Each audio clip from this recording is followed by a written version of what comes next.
Assalamualaikum warahmatullahi wabarakatuh. Kami dari kelompok 11 yang akan membahas sistem koordinasi saraf yang beranggota Pilyadi 1613024007, Nenek Indah 1653024002, Anissa Hayu Hapsai 1713024005, dan Nanda Lutfiatul H 1853024005. Baik, dalam sistem saraf pada hewan terdiri atas serabut saraf yang tersusun atas sel-sel saraf yang saling terhubung dan esensial untuk persepsi sensoris indrawi, aktivitas motorik volunter dan involunter organ atau jaringan tubuh, dan homeostasis berbagai proses fisiologis tubuh.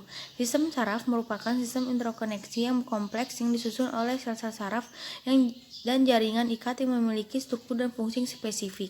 Bisa dilihat pada gambar di samping.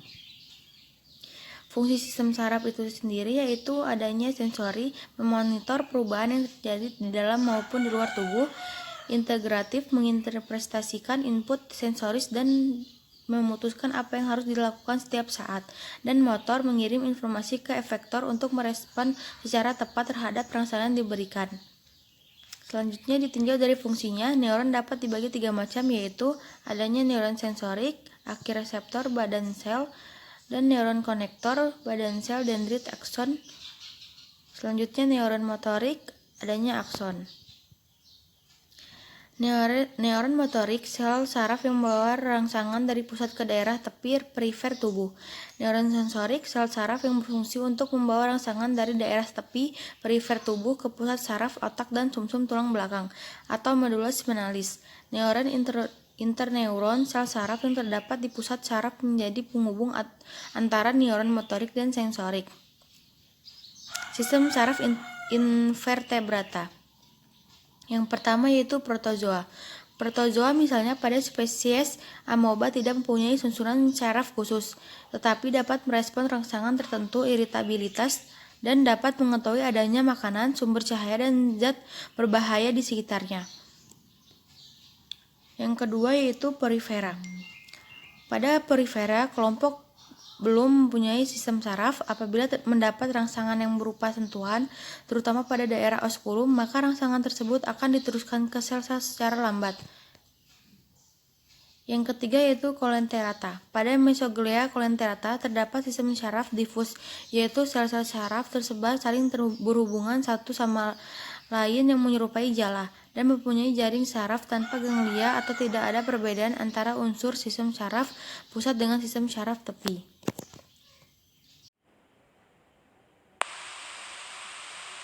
Echinodermata. Sistemnya ini masih sistem saraf tergolong primitif.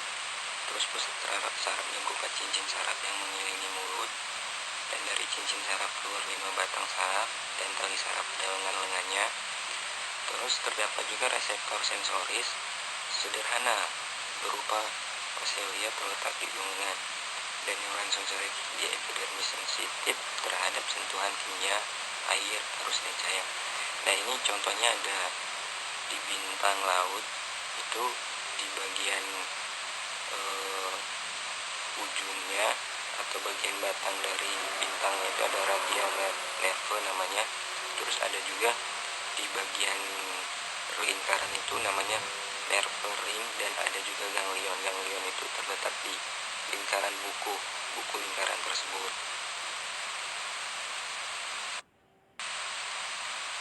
Rantai helminthes. Nah, rantai helminthes ini sudah memiliki sistem saraf pusat dan sistem saraf tepi. Nah, pada rantai helminthes ini disebut sistem saraf tangga atau tali. Sistem saraf pada rantai helminthes ini adalah sistem saraf paling primitif, dia paling sederhana, dan saraf pusatnya itu terletak pada ganglion anterior. Itu di ganglion anterior itu adalah otaknya, itu berukuran kecil. Nah, sistem saraf tepi cacing ini berupa 2 saluran menuju ke arah posterior. Nah, masing-masing saraf tersebut berada di daerah lateral tubuh cacing. Keduanya dihubungkan oleh saraf penghubung.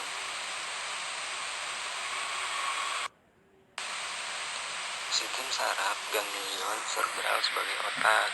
Nah, cabang-cabang saraf dari ganglion ke arah lateral atau komereseptor anterior bintik anterior atau bintik mata. Terus posteriornya itu satu pasang sejajar sama dengan tali saraf. Ini ada gambar bagian-bagiannya.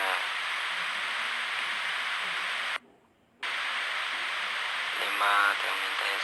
Nah, sistem saraf pada nematelmintes ini disebut cincin saraf. Nah, saraf cincin ini mengelilingi esofagus yang dihubungkan 6 serabut ke bagian anterior dan posterior.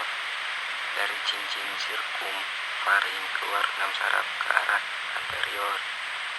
Masing-masing mempunyai sebuah ganglion dan tersusun secara radial menuju ke organ-organ sensori yang terdapat pada ujung anterior.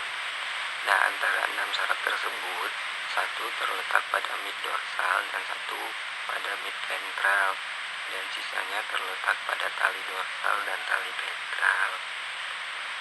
Nah, ini ada gambar letaknya. Ada saraf dorsal di bagian 3 lapis dari pinggir, terus ada ovari bagian bulat ini, terus ada ususnya bagian tengah, dan ada juga dorsal lateral, terus uterusnya juga, uterus ini sampingan dengan usus, terus saraf ventral.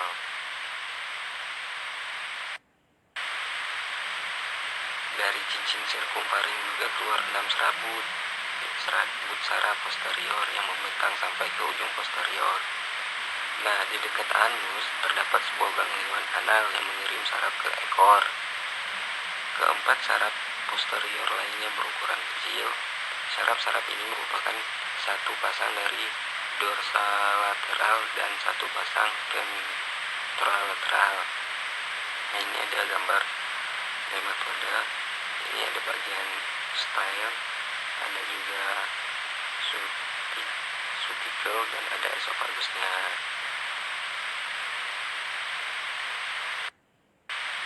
Annelida.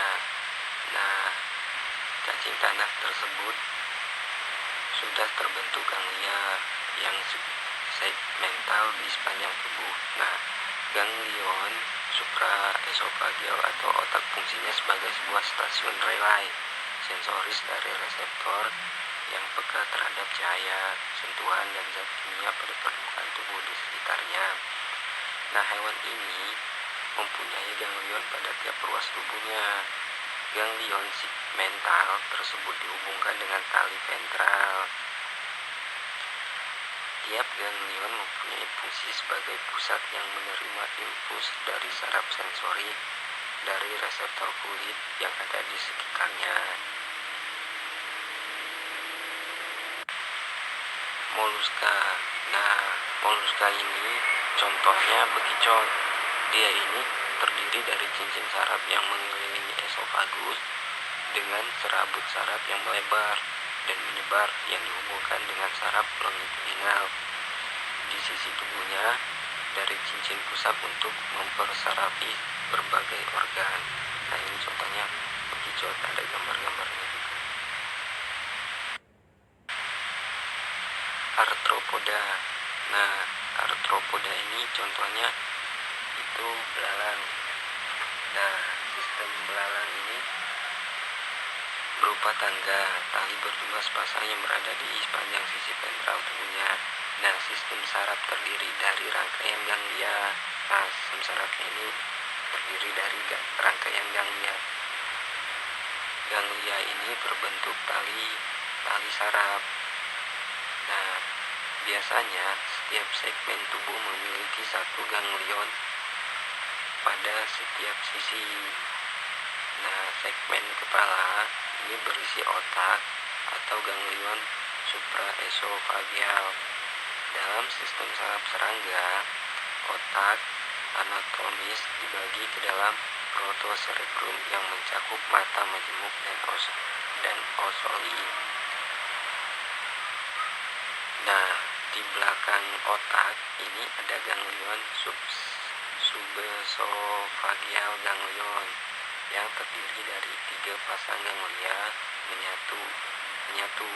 Ini mengendalikan mulut dan kelenjar ludah pada belalang atau pada serangga.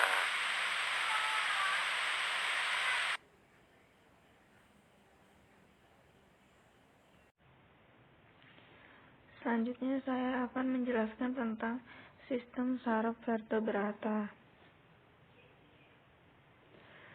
Struktur sistem saraf vertebrata terbagi menjadi dua, yaitu sistem saraf pusat dan sistem saraf tepi. Sistem saraf pusat terdiri dari otak dan sumsum tulang belakang. Sistem saraf tepi terdiri dari yang selain dari otak dan sumsum tulang belakang. Jadi dia termasuk ke dalam sistem saraf tepi, yaitu saraf kranial, saraf tulang belakang, dan ganglia. Selanjutnya sistem saraf pusat. Otak dan sumsum tulang belakang vertebrata berasal dari tali saraf embrionik dorsal yang berongga. Ciri yang menonjol dari otak dan tulang belakangnya yaitu dari kordata. Selama perkembangan, rongga yang kosong dari tali saraf embrionik ditransformasi menjadi kanal sentral yang sempit dari sumsum tulang belakang dan ventrikel otak. Kanal sentral maupun keempat ventrikel terisi oleh cairan cerebrospinal yang terbentuk melalui filtrasi darah arteri di otak. Cairan cerebrospinal ini bersirkulasi secara lambat melalui kanal sentral dan ventrikel dan kemudian mengalir ke dalam vena, menyuplai bagian-bagian otak yang berbeda dengan nutrien dan hormon serta mengangkut zat-zat buangan. Nah, pada mamalia, cairan cerebrospinal juga membantali otak dan sumsum tulang belakang dengan bersirkulasi di antara lapisan-lapisan jaringan ikat yang mengelilingi sistem saraf pusat. Pada gambar ini terdapat dua gambar. Yang pertama, gambar sayatan membujur otak dan sumsum tulang belakang. Pada otak dan sumsum tulang belakang ini terdiri dari otak besar, menengis yang terdiri dari pia mater, arachnoid, dan dura mater. Terdiri juga otak kecil. Nah, ada juga otak tengah. Lalu dilanjutkan dengan jembatan Farol, sumsum lanjutan, dan sumsum tulang belakang. Pada sayatan melintang sumsum tulang belakang, terdapat saraf spinal, bagian dalamnya, bagian tepi, kanal pusat, sayap dorsal, akson neuron sensorik, badan sel neuron sensorik, akson neuron motorik, sayap ventral, juga badan sel neuron motorik. Selanjutnya, fungsional sistem saraf tepi.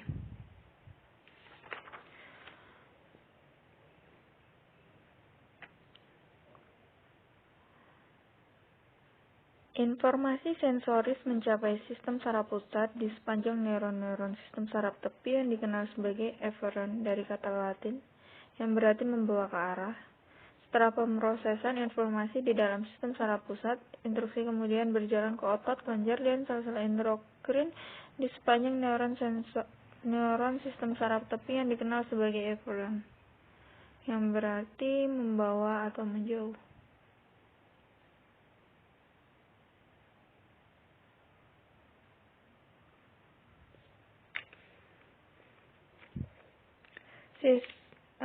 Saraf tulang belakang membentang di antara sumsum tulang belakang dan bagian tubuh di bawah kepala. Sebagian besar saraf kranial dan semua saraf spinal mengandung neuron efferent maupun efferent. Segelintir saraf kranial hanya mengandung neuron efferent, misalnya saraf olfaktori yang menjulur di antara hidung dan otak, mengantarkan informasi sensorik untuk indera penciuman.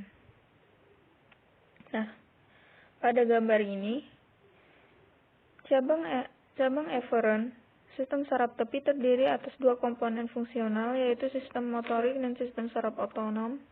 Sistem motorik terdiri atas neuron-neuron yang membawa sinyal ke otot rangka, terutama sebagai respon terhadap rangsangan eksternal.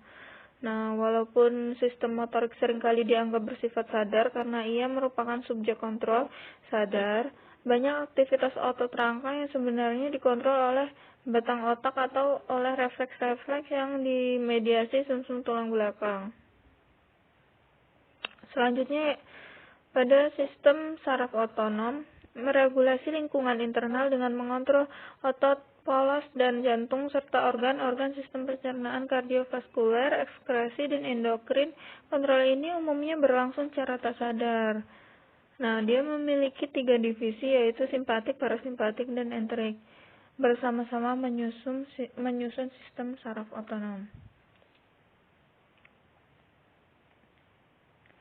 Divisi simpatik dan parasimpatik dari sistem saraf otonom sebagian besar memiliki fungsi-fungsi berlawanan dan meregulasi fungsi organ. Aktivitas divisi simpatik berkesesuaian dengan kondisi bangun atau pembangkitan energi. Misalnya, jantung berdetak lebih cepat, pencernaan dihambat, hati mengubah glikogen menjadi glukosa. Nah, selanjutnya aktivitas divisi parasimpatik umumnya menyebabkan respons berlawanan yang mendorong penanganan diri dan pengembalian fungsi pemeliharaan diri. Misalnya, peningkatan aktivitas pada divisi parasimpatik menurunkan laju detak jantung, meningkatkan pencernaan, dan meningkatkan produksi glukogen.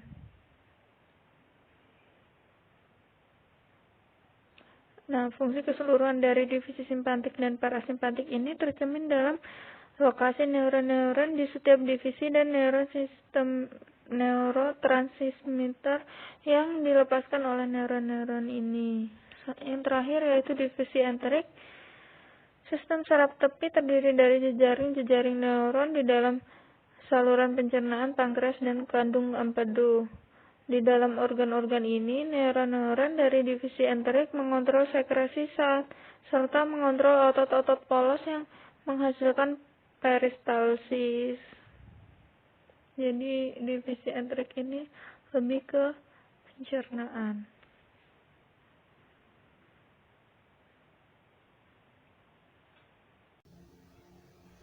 Syaraf parasimpatik dan simpatik.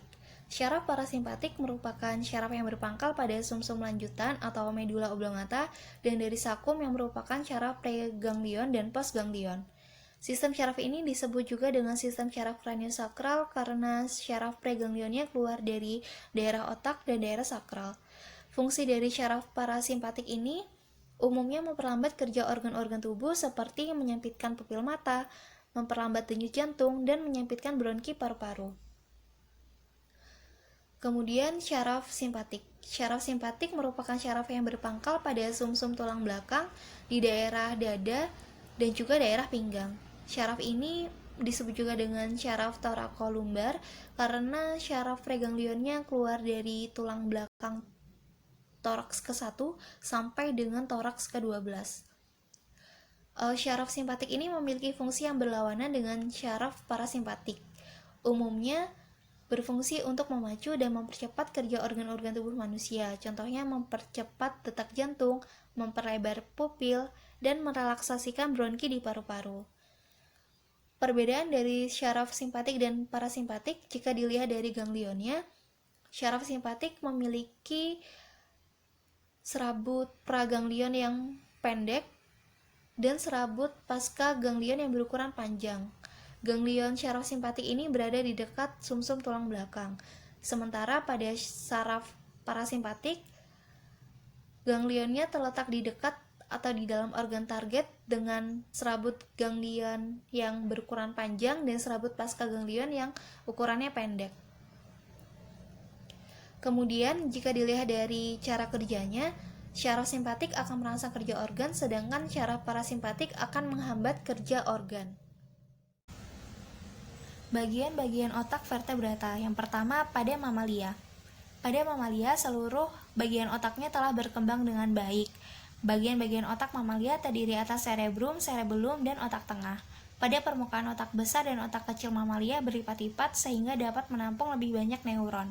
Di antara vertebrata lainnya, mamalia memiliki perkembangan otak yang paling baik. Otak pada Pisces terdiri atas otak besar, otak kecil, dan otak tengah. Otak besar dan otak tengah berhubungan dengan syaraf penglihatan, sedangkan otak kecil merupakan tempat syaraf keseimbangan dan gurat sisi, sehingga Pisces dapat mempertahankan keseimbangannya ketika berenang. Fungsi dari otak pada Pisces yaitu menerima input dan menginterpretasikan informasi dari semua organ-organ sensor, serta menghasilkan output berupa perintah untuk koordinasi semua bagian badan sebagai input syaraf atau hormon integrasi antara kedua aspek fungsi otak. Selanjutnya, otak pada Aves. Otak pada Aves ini telah berkembang cukup baik. Terdiri atas otak besar, otak kecil, dan otak tengah. Otak besar dan otak kecilnya memiliki ukuran yang relatif besar. Otak besar pada Aves ini terbagi atas dua belahan, yaitu belahan kanan dan belahan kiri, dengan permukaan yang tidak berlipat-lipat sehingga tidak mampu menampung banyak sel-sel syaraf seperti pada otak manusia. Otak tengah pada Aves sebagai pusat syaraf penglihatan berkembang baik dengan membentuk gelembung. Dan di permukaan otak kecil Aves ini terdapat banyak lipatan-lipatan yang mampu menampung sel-sel syaraf lebih banyak. Sel syaraf yang semakin banyak pada otak kecil Aves ini menunjukkan sebagai pusat keseimbangan burung ketika terbang. Otak pada reptil. Otak pada reptil ini terdiri atas otak besar, otak kecil, dan otak tengah. Otak besar pada reptil berkembang dengan baik sebagai pusat syaraf pembau sehingga penciuman tajam. Perkembangan otak tengah pada reptil ini terdesak oleh otak besar, sehingga otak tengah menjadi kurang berkembang dengan baik dan menyebabkan indera penglihatan reptil kurang tajam. Dan yang terakhir adalah otak pada amfibi. Otak pada amfibi ini terdiri atas otak besar, otak kecil, dan otak tengah. Bagian otak yang berkembang dengan baik adalah otak tengah sebagai pusat penglihatan. Otak besar pada amfibi berkembang memanjang sehingga berbentuk oval dan berhubungan dengan indera penciuman. Dan otak kecil pada amfibi ini hanya merupakan lengkung mendatar yang menuju ke sumsum lanjutan yang tidak berkembang dengan baik. Sekian, terima kasih.